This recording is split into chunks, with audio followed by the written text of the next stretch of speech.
जय श्री राम। दर्शक मित्रों, आज हम एक ऐसे विषय के ऊपर चर्चा करने जा रहे हैं जो वर्तमान के अंदर उसका प्रभाव बढ़ गया है, वो समाज के लिए हानिप्रद है, नुकसानदायक है।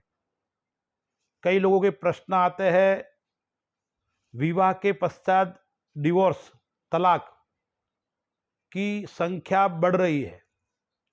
हम कुंडली के ऊपर विश्लेषण करेंगे, कौन से ग्रह के कारण विवाह के पश्चात संबंध टूट जाना, विवाह विच्छेद हो जाना, तलाक हो जाना, इस प्रकार की घटनाएं घटित हो रही है। कुछ देखा जाए तो वर्तमान संस्कारों की कमी के कारण भी इस प्रकार की घटनाएं बढ़ रही है। लेकिन कुंडली के अंदर ऐसा क्या कारण है जिससे यह समस्याएं उत्पन्न हो रही है? कुंडली का जो 7वां घर है वो विवाह का घर है, 5वां घर है वो प्रेम का घर है। तो विवाह होने के पश्चात पति पत्नी के बीच में अनबन होना, तलाक हो जाना, मैं कुछ उदाहरण के साथ में आपके सामने ये विषय रख रहा हूं।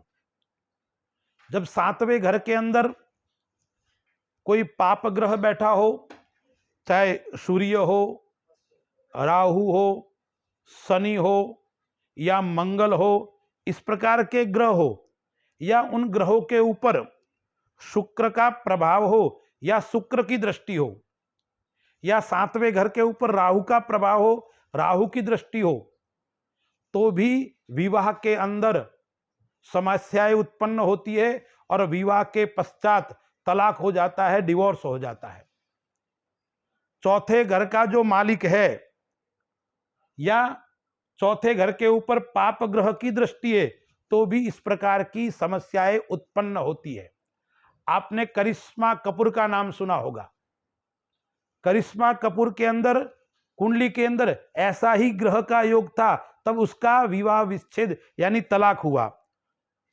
सप्तमेश जब छठे स्थान के अंदर जाता है तो करिश्मा कपूर की जो कुंडली थी उस कुंडली के अंदर भी सप्तमेश छठे स्थान में बैठा था, तब उसका विवाह विच्छेद हुआ यानी तलाक हुआ। तो इस प्रकार का जब ग्रह होता है तब युति करवाता है। या सप्तमेश 12वें घर के अंदर हो या सप्तमेश नीच स्थिति के अंदर हो तो भी विवाह विच्छेद करवाता है। आपने फरार अख्तर का नाम सुना होगा। उसकी कुंडली के अंदर भी इसी प्रकार का योग था। उसका सप्तमेश 12वें स्थान के अंदर जाके बैठा है, तब उसके कुंडली के अंदर भी विवाह विच्छेद यानी डिवोर्स का योग बना। जब 7वें घर के अंदर शुक्र नीच का होता है, शुक्र पीड़ित होता है, तब क्या होता है, उस जातक का संबंध पर स्त्री के साथ में या पर पुरुष के साथ में होता है, उसके कारण भी विवाह विच्छेद का, डिवोर्स का योग बनता है। जब सप्तमेश यानी 7वें घर का मालिक पुनर्वसु नक्षत्र के अंदर होता है तब भी पति पत्नी का विच्छेद होता है। आपने रजनीकांत का नाम सुना होगा। उसका जवाई जो धनुष है उसकी कुंडली के अंदर सप्तमेश जो है वो पुनर्वसु नक्षत्र में है, इसलिए उसकी कुंडली के अंदर भी विवाह डिवोर्स हो गया। जब सप्तमेश उत्तराषाढ़ा नक्षत्र के अंदर होता है तो रजनीकांत की पुत्री, दोनों पति पत्नी का, ठीक है ना, उनके भी विवाह विच्छेद यानी तलाक का योग बना। यानी सप्तम स्थान उसके अंदर विशेष प्रभाव रखता है और चतुर्थ स्थान भी उसके अंदर विशेष प्रभाव डालता है। जब चतुर्थ स्थान के ऊपर पाप ग्रह की दृष्टि हो, सप्तमेश पीड़ित हो या सप्तमेश नीच का बैठा हो, किसी भाव के अंदर बैठा हो, तो वो तलाक करवाता है, विवाह के अंदर समस्याएं उत्पन्न करता है। जब सप्तमेश पुष्य नक्षत्र के अंदर होता है तब भी या तो 2 विवाह करवाता है या तलाक हो जाता है। आपने अनुराग कश्यप का नाम सुना होगा। उसके भी सप्तम स्थान का जो मालिक है वो पुष्य नक्षत्र में है। और आपने एक नाम और सुना होगा, ठीक है ना, किरण राव।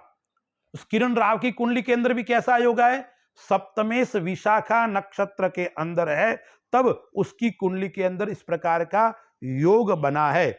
या शनि बैठा हुआ हो, शनि नीच का होता है तो भी विवाह के अंदर विलंब करवाता है, विवाह के अंदर तलाक करवाता है। और पति पत्नी के साथ में, और शनि जब नीच का होता है तब क्या होता है, शुरुआत के समय में विवाह के पश्चात अच्छी बनती है, 2-5 वर्ष तो बहुत अच्छा प्रेम रहता है, अपनत्व रहता है, लेकिन जैसे ही 4 से 5 वर्ष समाप्त हो जाते हैं तो भी वो उस प्रकार की समस्या उत्पन्न करता है। फिर जब कुंडली के अंदर शुक्र और गुरु की युति अभी चल रही है, शुक्र और गुरु की युति होती है और उसके साथ में सप्तमेश का कहीं न कहीं संबंध होता है, सप्तमेश का कहीं न कहीं प्रभाव होता है, तो इस प्रकार की कुंडली के अंदर विवाह के बाद विच्छेद यानी तलाक का योग उत्पन्न होता है। 7वें घर के अंदर यदि सूर्य और चंद्रमा साथ में हो तो भी विवाह के अंदर विच्छेद का योग बनता है। तो मैंने आपको यह मोटा मोटा 5-10 दृष्टांत के माध्यम से बताने का प्रयास किया कि तलाक कब होता है, क्यों कारण होता है, तो उसके कारण पीछे कारण क्या है, ग्रहों का कारण भी है और वर्तमान के कुछ संस्कारों का कारण भी है। अब मैं उपाय के ऊपर बात करता हूं। जब इस प्रकार की कुंडली हो, सप्तमेश नीच का हो, सप्तमेश 6ठे स्थान के अंदर बैठा हुआ हो, सप्तमेश पुनर्वसु नक्षत्र के अंदर हो, सप्तमेश 12वें स्थान के अंदर हो, सप्तमेश पुष्य नक्षत्र के अंदर हो, सप्तमेश विशाखा या धनिष्ठा नक्षत्र के अंदर हो, तो आप 100% ये आजमा लीजिए, आप कुंडली देख लीजिए, निश्चित उस व्यक्ति का तलाक हो जाएगा। अब तलाक से बचना है तो क्या करना चाहिए, इस प्रकार की कुंडली है, तलाक की स्थिति उत्पन्न हो गई है, पति पत्नी की बन नहीं रही है, अलग दोनों रह रहे हैं, तो क्या होगा, तलाक हो रहा है, तो हम उपाय के ऊपर विचार करते हैं। उपाय क्या करना चाहिए, पहले सप्तमेश को मजबूत करना चाहिए। आपको देखना चाहिए सप्तमेश आपका क्या है, तो सप्तमेश के जाप करना, सप्तमेश का दान करना और विशेष करके शिव और पार्वती का पूजन करना। मैं आपको एक श्लोक बताता हूं, यदि महिलाएं है वो तलाक से पीड़ित है तो उनको क्या करना चाहिए, उमा उषा च वैदेही रमा गंगेति पंचकम पंचकम वै स्मरिन् नित्यम सौभाग्यम वरदते सदा। इस मंत्र का, इस श्लोक का निरंतर पाठ करना चाहिए। और उपाय क्या करना चाहिए, सोमवार के दिन माताजी के मंदिर में जाकर माताजी को लाल चूनी अर्पण करना और श्रृंगार की सामग्री अर्पण करना चाहिए। यदि पुरुष है तो उसको गौरी शंकर रुद्राक्ष अभिमंत्रित करके गले के अंदर धारण करना चाहिए। पुरुष है तो एक उपाय और बताता हूं, क्या करना चाहिए, हनुमान जी को प्रत्येक मंगलवार के दिन मीठा पान और 3 हनुमान चालीसा के पाठ करने चाहिए। यदि आपकी कुंडली के अंदर 7वें घर के अंदर मंगल है और पीड़ित है और उसके कारण विवाह के अंदर विच्छेद का योग बन रहा है, तो आपको पुनर्विवाह यानी पीपल के साथ में विवाह विधि, या पुरुष है तो अर्क विवाह और कन्या है तो कुंभ विवाह, उस प्रकार का पूजन करना चाहिए। और नवग्रह शांति करवाकर विद्वान ब्राह्मण बुलाकर यज्ञ अनुष्ठान करवाना चाहिए। यदि यह करोगे तो आपकी कुंडली के अंदर डिवोर्स तलाक का योग है, वो योग से आप बच सकते हैं।